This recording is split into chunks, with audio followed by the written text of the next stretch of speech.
Good to be with you again. This is a perfect building to have this talk because unlike most buildings that have ceilings, we can see what the designers and the construction people did to make this building stand. And I think you'll agree that if we took just one of these beams out, the building would be in a lot of trouble. We want to think about that. Cicero said that unless you know history, you're always a child. And so we're going to talk just a little bit today about the history of our Constitutional Convention related to the creation of this very unique institution called the Electoral College.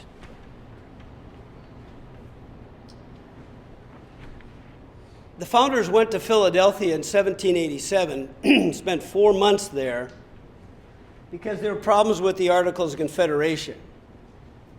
I won't go through those today, but these are enumerated here. The states were pretty independent of each other. There was no strong executive, no ability to tax, etc. And so the nation was in a lot of trouble in terms of coherence.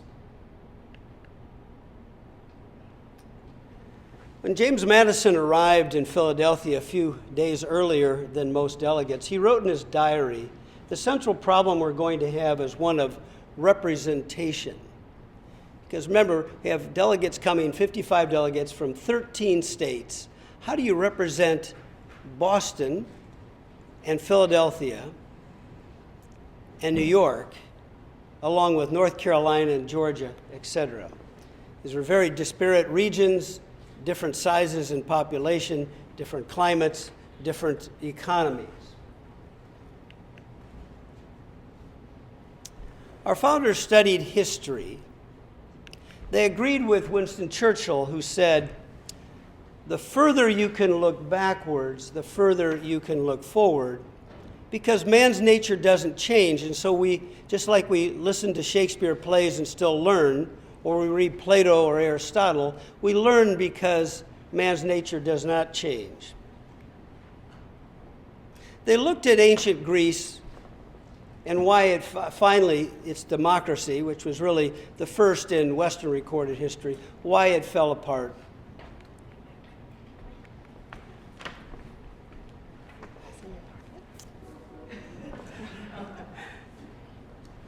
This is one of the more dramatic experiences. Thank you very much. Well, they looked at the Romans and saw that it went from a republic to an empire. They decided they wanted to create not a democracy, but a republic, which had been tried before, including the famous case of Rome, which lasted almost 500 years as a republic, although it was not nearly the republic that we have today. It was very class-oriented and quite different in fundamental ways. There was a fellow in Paris named Montesquieu, Baron de Montesquieu, who wrote a book when the founders were young.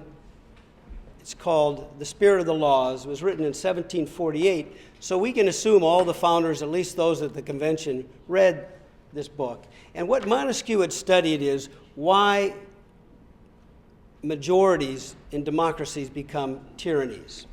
And his thesis was, to have a successful republic, you have to divide power between the legislature and the judiciary and the executive.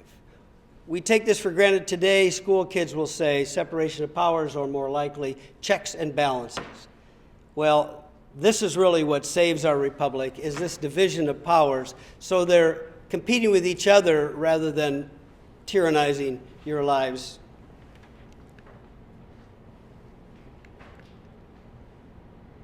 Now, if you look at the population in 1787, Virginia had 750,000 people. It's the largest state. And Georgia had 75,000 people, 1/10 the size. So you can start to get a sense of when Madison walks in with his Virginia plan, what the people from Georgia thought about it, right? So they spent the first 2 months arguing about how to elect the Congress. And they came upon the Connecticut Compromise during the summer, which said that the population will elect the House of Representatives, and the states, remember we had 13 states all jealous in their powers under the Articles, would elect the U.S. Senate. And the idea was that the House and Senate would compete, and we see this today. Now they asked themselves, should we have the House of Representatives appoint our president? It was the last thing they did in the Constitutional Convention during the last days. They'd put it off because no one had a full-fledged plan. They had a lot of plans about the Congress, but not about the presidency. And they said, you know, the British Parliament elects their head of government, the Prime Minister. And therefore, the Parliament is really the ruler there, because if they don't like the Prime Minister and what they're doing, they get a new one. And we don't want that. We don't want to have tyranny of the House of Representatives, elected by the people, right, by the population, because we understood that majority tyranny came from straight democracy. In addition, Washington, not during the convention, but at night at dinner, was stressing that the thing he missed the most in the Revolutionary War was who to talk to, if you will. There was no president. They had a Continental Congress and all kinds of members. We needed to have a strong, energetic, independent executive. And to understand the Electoral College, you have to understand that they wanted to protect minority rights from majority tyranny, but also they wanted to have a strong, energetic commander-in-chief to protect the country, to lead our foreign policy, and to chart course for the nation. And so it was decided that we would have a popular vote for president, which was one of the discussions, but in every state. And then the aggregation of those electoral votes based on seats in the Congress to give the small states that all had 2 Senate seats an advantage against the larger states. Otherwise, they thought a Virginian will always be president because they have all the people, right? And so they disaggregated the popular vote into 13.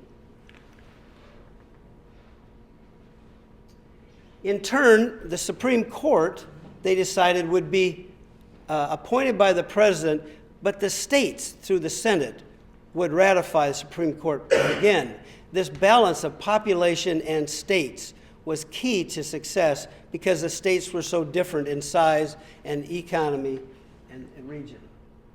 And so then the Federalist Papers made the arguments by John Jay, James Madison, and Alexander Hamilton, made the arguments as op-ed essays, if you will, in favor of the Constitution, including the manner we elect the president, which is the Electoral College. We had very well-known and respected anti-federalists. It included Richard Henry Lee, Patrick Henry, and George Mason, all of them concerned about 2 issues in the Constitution. 1, there was no Bill of Rights, and 2, that the president might become tyrannical, and we might have a new king, if you will. And indeed, Madison most likely promised privately to the New York delegation when they had their vote on the Constitution to have as his first order of business in the House of Representatives the Bill of Rights. And sure enough, true to his word, he got that done during the first Congress, and that's why in 1791 we have the Bill of Rights. So that's the background and the balance and the story of why the Electoral College became a popular vote state by state.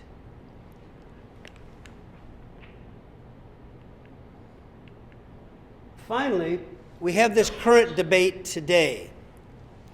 The majority must rule. Isn't that the only fair way to do it? If you look at the European Union, there's 28 republics there. How many have popular election of their head of government? Of the 28, only 2, Cyprus and France. Everybody else, the parliament elects the head of government. So are we less democratic than the Europeans or more? We have popular votes in our states. This is the German Bundestag, their Congress. In effect, this is the Electoral College. Mrs. Merkel was never on the ballot of all of Germany. She's a member of the parliament from just one district. And this is the Electoral College in Great Britain, which is the parliament. And Boris Johnson, who was just elected prime minister, wasn't on the ballot in Scotland or Wales, only in England and only in one district where he lives. And then the parliament decided. This is our Electoral College. 50 popular votes, and the Constitution says none of the electors shall hold public office. So there can't be wheeling and dealing between the Congress and those electors. They have to be independent of holding their office.